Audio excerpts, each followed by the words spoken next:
So we were discussing egg drop syndrome, EDS 76, and I think we have just introduced the topic.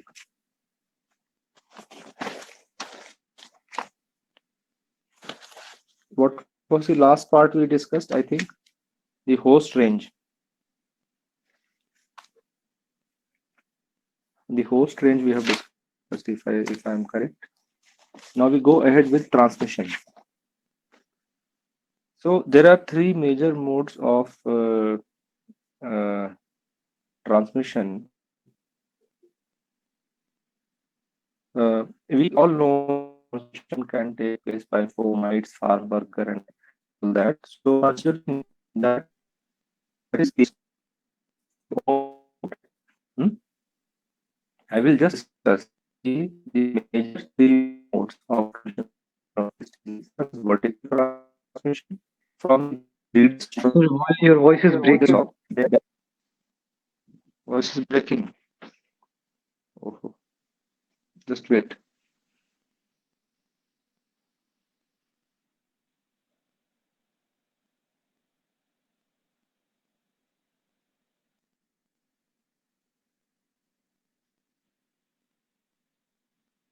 Is it better now? Yes, sir.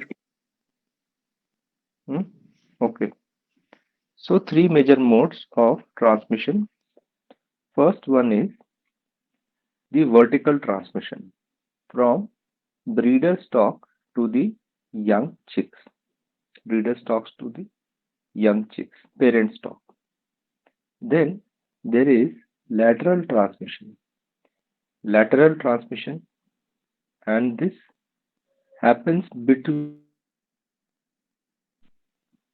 the birds.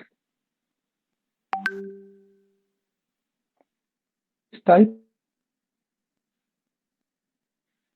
is like there are congenitally infected chicks which start disseminating the virus, which start spreading when the egg laying has started.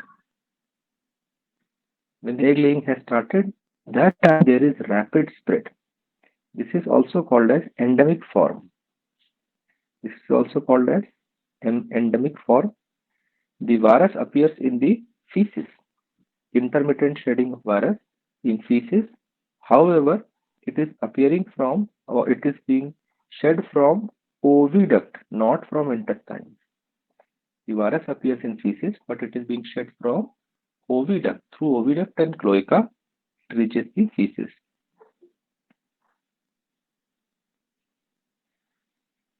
Um, the eggs laid by such birds are also contaminated. The eggs laid by such birds are also contaminated and contaminate the hatchery, transport, and storage area. And contaminate the hatchery, transport, and storage area. The uh, caged birds show slower transmission of virus. The birds in cages they show slower transmission of virus because exposure to feces is minimum. Exposure to feces is minimum. Then third type of transmission is from the wild birds, ducks and geese. Wild birds, ducks and geese. They contaminate the feed, water or litter with the feces. They contaminate the feed, water or litter with the feces. So uh, it has to be always taken in mind that the mixed farming that is keeping multiple species together is to be very cautiously done with minimum contact between the two. Minimum means the total biosecurity between the two species. All right. There are numerous diseases which appear in the one species but will be hidden in the another. Okay, like avian influenza. Now we see adenovirus, like herpes virus. So many different species we will see. Hmm? So many different diseases we will see later. Then clinical signs. Clinical signs. The affected birds are otherwise healthy.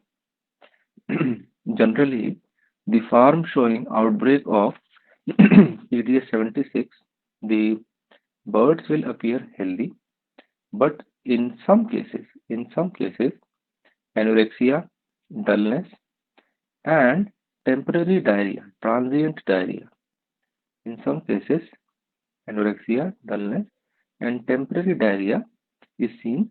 However, this is not true diarrhea, but it is fluid from oviduct. It is not true diarrhea, it is fluid from oviduct, exudate fluid from oviduct. The, the growing chicken may not show clinical disease. The growing chicken may not show clinical disease, but in some cases, there may be low grade mortality in, in the 1 day old chicks. But there may be low grade mortality in 1 day old chicks. This is seen in lateral transmission, but not in vertically transmitted disease. When the chicks are congenitally infected, they do not show mortality at 1 day age. But when there is lateral transmission, they show very low grade mortality because of rhinovirus. So the the major clinical sign, the major observation is on the eggs. Major observation is on the eggs. There is loss of pigmentation of eggs. There is loss of pigmentation of eggs. Uh, the the there is production of thin-shelled eggs, soft-shelled eggs, and shell-less eggs. There is loss of pigmentation of eggs, production of thin-shelled eggs, soft-shelled eggs, and shell-less eggs. These thin-shelled eggs appear as sandpaper. The thin-shelled egg surface appear as sandpaper, rough as sandpaper. That means granular texture of surface. Hmm? Granular texture of surface. This is because the shell glands deposit the calcium carbonate in non-uniform format or non-uniform way. The shell glands deposit the uh, calcium carbonate in non-uniform manner. Hmm? The abnormal eggs have very poor hatchability. Hmm? The abnormal eggs have very poor hatchability. Many eggs laid are misshapen or ridged in appear. RIDGE ridged. Ridged means they will have they will have a wavy texture or lines formed over the surface. This is again a manifestation of abnormal deposition of the calcium carbonate. If the birds Sir, are could you infected please in the repeat? voice is breaking again.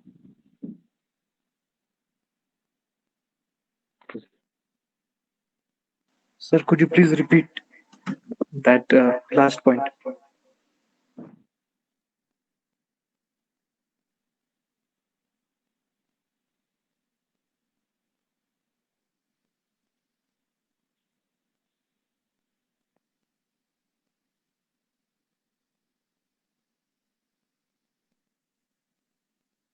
Is it clear now? Better? Yes, sir. I was saying to repeat last point. Okay. Your voice was breaking actually.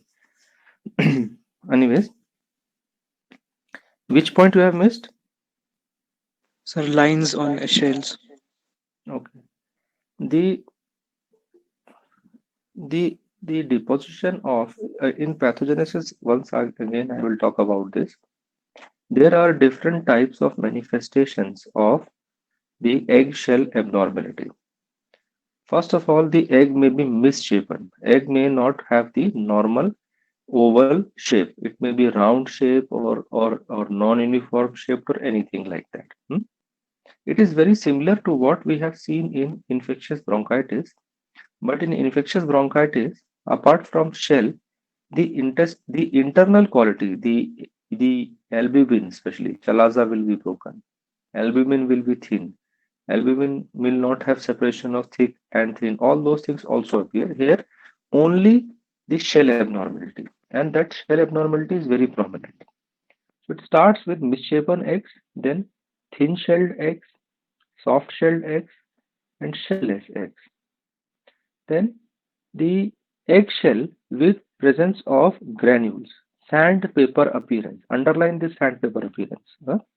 And then there is the ridged shell egg, ridged, ridged.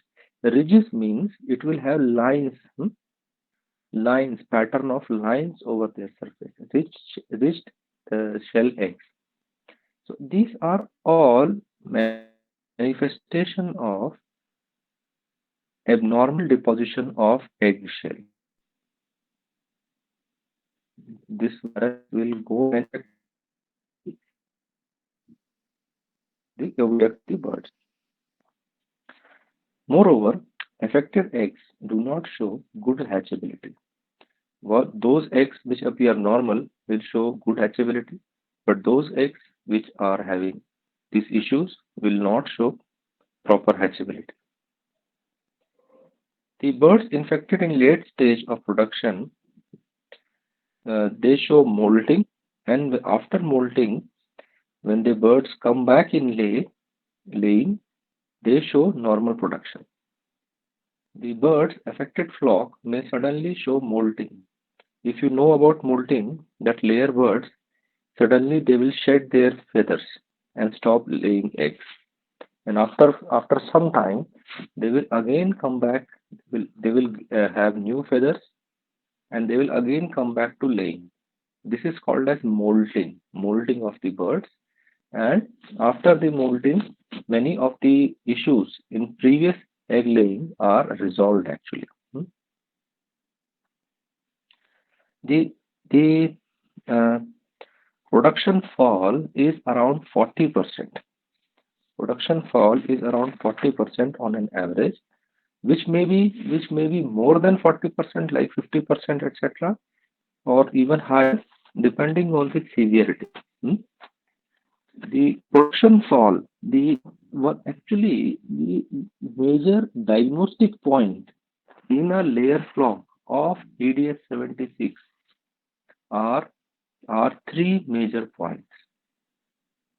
First is there is there is fall in egg laying or egg production below 40%. Okay, below 40% fall in egg production without any other clinical disease.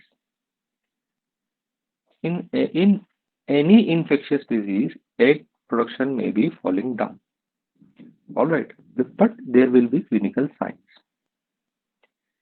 There will be clinical signs like respiratory signs or diarrhea or anything will be there.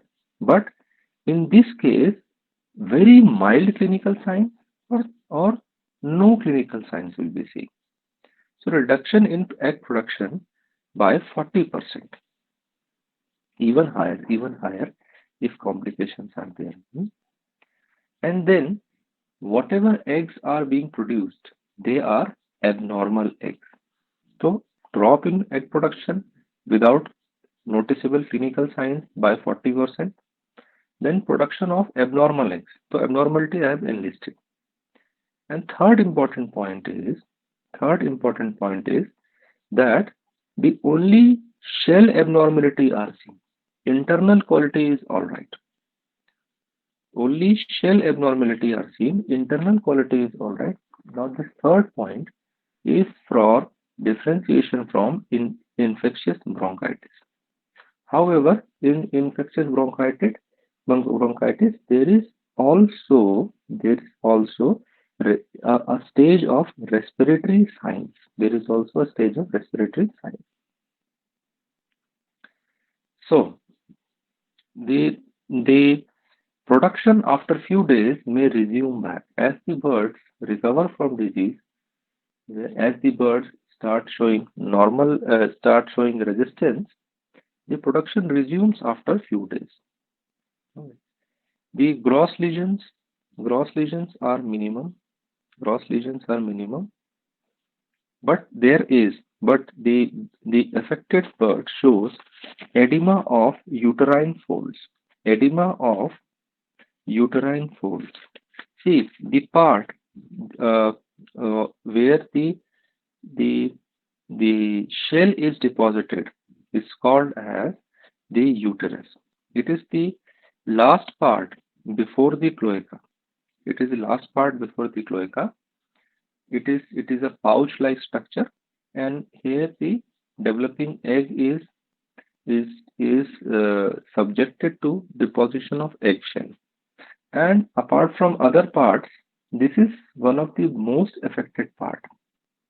This is I should say the maximum virus replication, or I should say the maximum effect of virus takes place on the shell glands of uterus, shell glands of uterus, sometimes called as pouch shell glands, pouch shell glands. Hmm? And therefore, such affected birds on on postmortem examination, although there is very little mortality, this postmortem examination is done on sacrifice of birds. Birds have to be sacrificed. Okay. So their lesions, otherwise lesions will be minimum. Birds will appear healthy, but edema of uterine folds will be seen. Edema of uterine folds, exudate in pouch shell glands, that uterus part, exudate in the pouch shell glands. In very severely affected cases, the ovaries and oviducts may appear inactive and atrophied. In very severely affected cases, the ovaries may appear inactive and oviduct may actually appear inactive as well as atrophied, small in size. Sometimes there will be flaccid ovules, abdominal laying of the ova, in very severe cases. Flaccid ovules, abdominal laying of ova, and also splenomegaly, in very severely affected cases. Otherwise, these are rare signs, rare observations. Okay. Everything clear up till now? Anything you want me to repeat? So therefore, is such affected bird on postmortem? What these affected birds show: edema of uterine folds, exudate in pouch shell glands, these inactive ovaries, atrophied oviduct, all these things, nothing more. Any specific point you want me to repeat? Sir, the flaccid ovary something. Flaccid ovules. So can you repeat that line, that whole line? The severely affected birds, very severely affected birds, will show flaccid ovules and abdominal laying of eggs. Okay, different ova, they get detached. Actually, at different stage, they start getting detached in the abdomen. These two, and sometimes mild splenomegaly. These are very severely affected cases. Very severely affected cases. All right. Yes, sir. Thank you, sir. And anyone else? Go ahead with histopathology.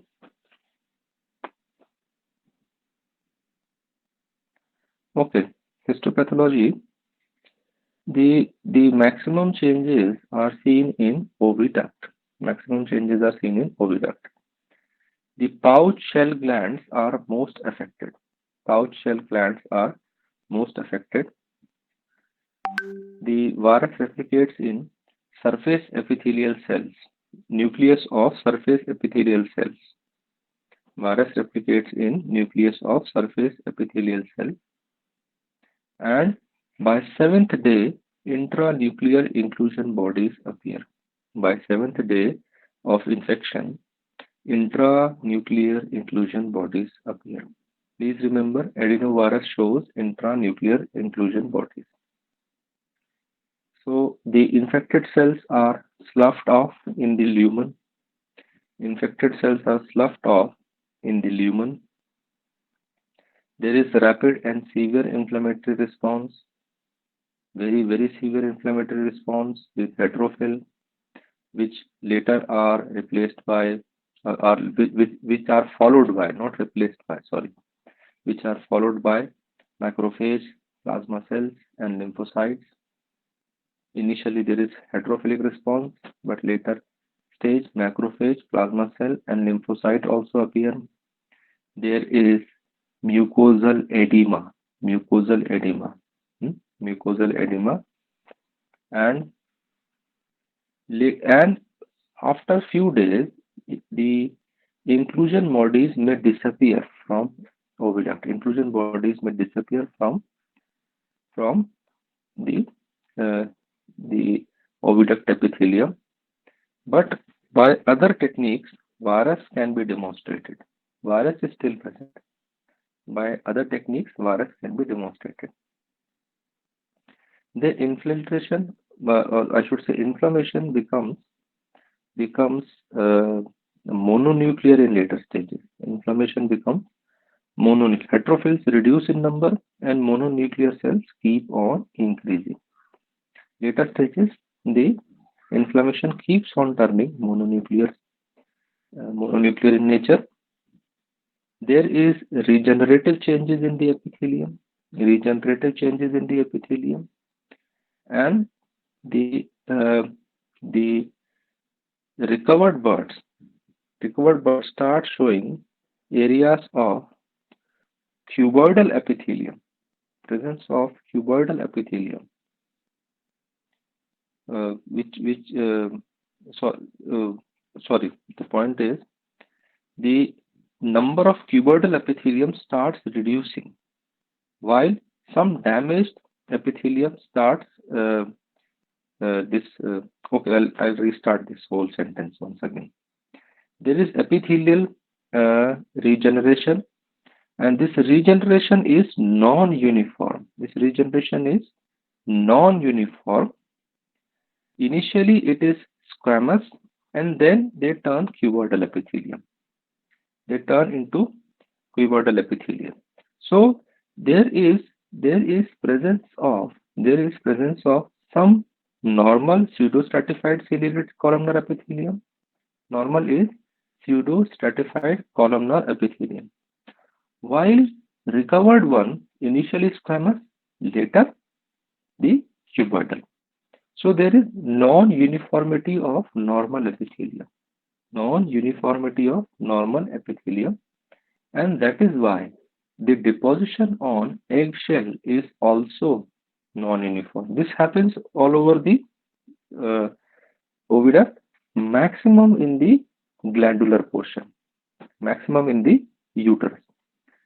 So because there is non-uniformity of the, or I should say there is non-uniform regeneration, the deposition of eggshell becomes abnormal. Where there is extra eggshell deposition, it will be thicker. Where it is less, it becomes thin. So rich eggs or rough surface, sandpaper surface, or thin or misshapen, all these things are started appearing. So the major reason is damage by the virus, damage to the epithelium by virus, and non-uniform regenerative changes. Non-uniform regenerative changes which result in the in the abnormal shell of the egg. Okay.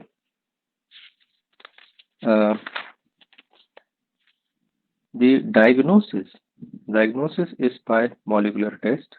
First of all, diagnosis is by the clinical signs and postmortem lesions. Clinical signs are very obvious. Clinical signs and postmortem lesions in the oviduct. Then molecular test like PCR, the heme agglutination inhibition, HI is very sensitive, ELISA, PCR, HI, ELISA, the neutralization test, immunodiffusion test, immunodiffusion test, and the virus can be isolated on embryonated duck and goose eggs. Virus can be isolated from embryonated duck or goose eggs. Okay, or on the cell culture also. Okay, differential diagnosis, infectious bronchitis question is very, very commonly asked. You can almost never miss this question, infectious bronchitis and the EDS 76 differentiation. It will always come. This question almost every year will come. Okay, any doubt till now? Any doubt? Sir, virus replicates in? Virus replicates in the oviduct epithelium, typically in the pouch shell gland cells. Maximum affected. Shell gland, the uterus shell gland, maximum affected area. Sir, in diagnosis, neutralization test उसके बाद? Immunodiffusion test, double immunodiffusion test like that. Neutralization test like serum neutralization test, diffusion test, immunodiffusion test, DID like that.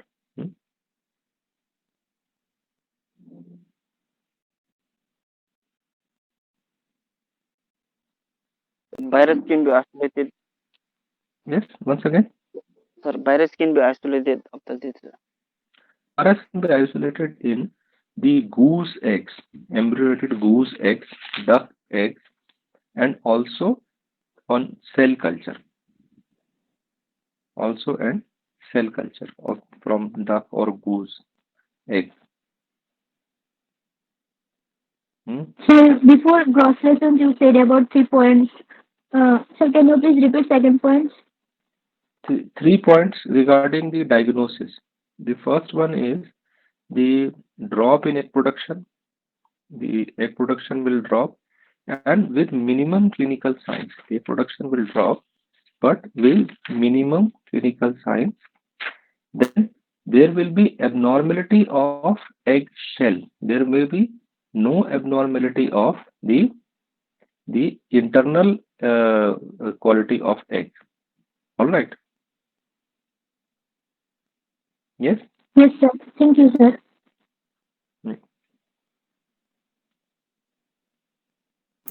Sir. Yes. Sir, histopathology. After in 7th day intranuclear, what is the point after 7th? Intranuclear inclusion body. Around 7th day, the intranuclear inclusion bodies appear, but very soon, within few days, they will disappear. No intranuclear inclusion body will be appear. The point after that.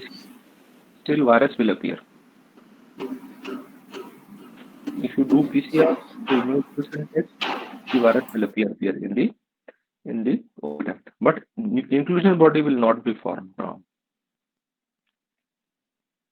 So up to 7th day only inclusion body are seen. Later on, inclusion body are not seen. Intranuclear inclusion bodies. All right. Sir, the point after that, something inflammatory, something. Inflammation initially is heterophilic, acute inflammation, and slowly the number of heterophils keep on dropping down and mononuclear cells keep on increasing. This is typically in most viral cases that or in most diseases, as the disease turns chronic, the mononuclear response becomes more than the heterophilic or neutrophilic response. That was that is the point here. Yes, anyone else? Sir, in histopathology, sir, you were talking Yes. about this squamous epithelium, sir. It just changes into cuboidal epithelium, something, sir. I'll just repeat it. See, the normal epithelium, different parts of the oviduct have different types of epithelium. But one thing is common, that egg has to move. And how egg moves?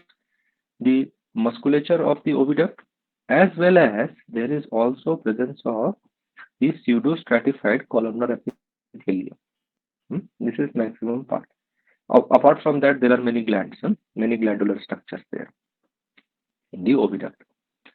What happens here is that the pseudostratified columnar epithelium is lost almost all over the oviduct. Discontinuous loss, discontinuous. Somewhere it is lost, somewhere it is not lost, and also the glands. Now, what happens is how they regenerate when there is epithelial loss. How they regenerate? They do not come back to normal this pseudostratified form or the glandular form both. Instead, initially squamous epithelium is seen. The flat epithelium, squamous epithelium is seen, and soon it turns cuboidal. It becomes cuboidal epithelium. That pseudostratified columnar or the glandular structure, they do not appear very easily. So what happens is the movement of egg is abnormal. The deposition of egg of the different layers of the eggshells. Typically, the glands, most affected glands are shell glands. Other glands are not affected. Albumin glands or the shell membrane glands, the effect on them is minimal, almost nothing. So movement is wrong. It is not moving properly. And then when it reaches there, the deposition of eggshell is also abnormal, because many areas there will be cuboidal epithelium with no glandular structure and no columnar pseudostratified structure to move it properly. So consequent, the deposition of eggshell is abnormal, as well as the shape of egg is also sometimes lost. All right. There is non-uniformity of the epithelium. Somewhere cuboidal, somewhere normal pseudostratified columnar epithelium. And then, of course, many places inflammatory changes are there. Those inflammatory changes also lead to abnormality on the surface abnormality of egg. If I summarize the differentiation between infectious bronchitis and adenovirus, can anybody tell me the one single differentiating point? There are many differentiating points. One core point I am asking. There are many differentiating points in the EDS 76 and infectious bronchitis. I am asking, could anyone catch one single core point? If you remember this single point, everything else will be easy.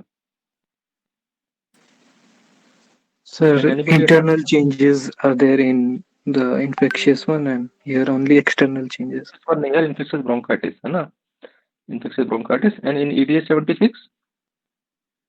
Only external changes in the shells. This is the manifestation. The single core point is which will make you remind everything.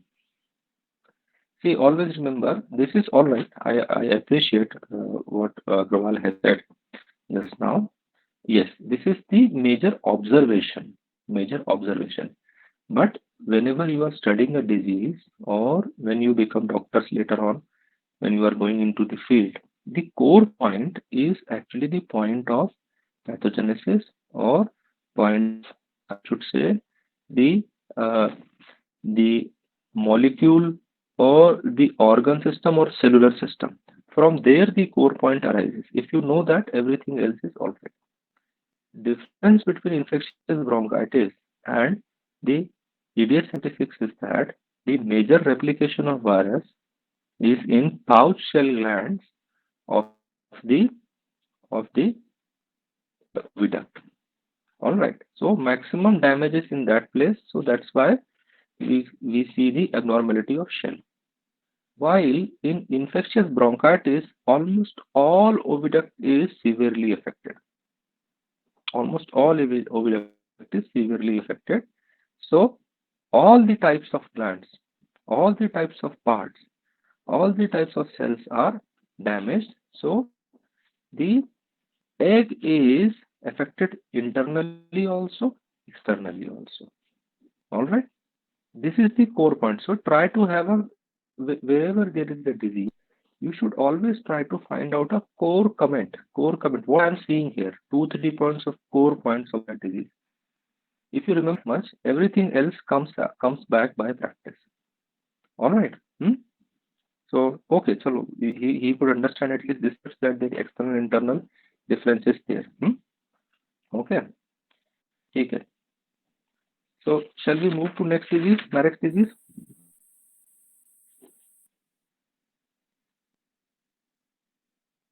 Anyone else? So next class.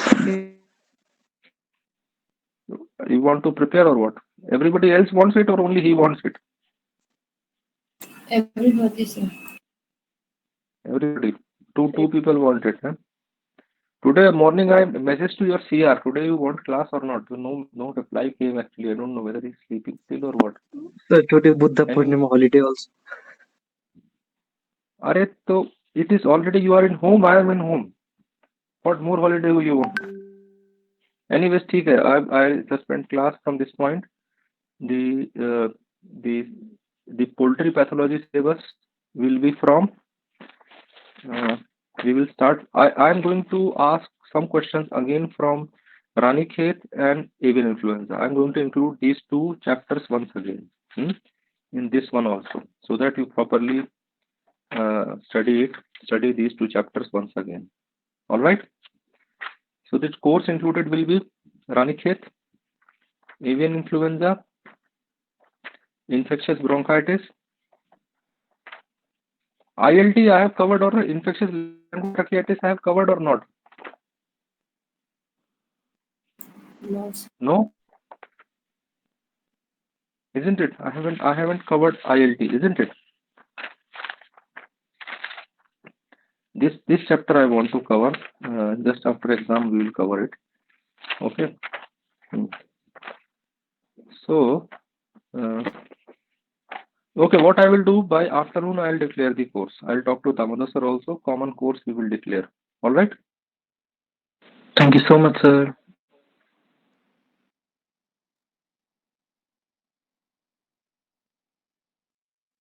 Thank you, sir.